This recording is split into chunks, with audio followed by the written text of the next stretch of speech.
पुष्पा 2 के hero actor Allu Arjun के घर में कशीदगी। एक्टर अल्लू अर्जुन के घर के सामने ओयू जेएसी स्टूडेंट का भारी एहतजाज। ओयू जेएसी स्टूडेंट ने एक्टर अल्लू अर्जुन के घर पर पथराव और टमाटर फेंकते हुए एहतजाज दर्ज किया। ओयू जेएसी लीडरों ने एक्टर अल्लू अर्जुन के घर पर पत्थर और टमाटर फेंके। संध्या थिएटर भगदौड़ में रेवती नामी खातून की मौत हो गई थी और इसके लड़के को शदीद चोटें आई और वो जेर इलाज है।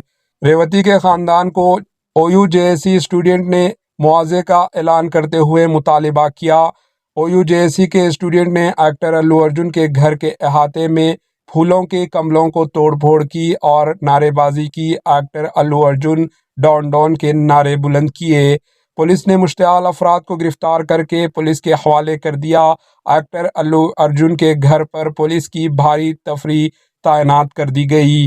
Bureau report, HN news.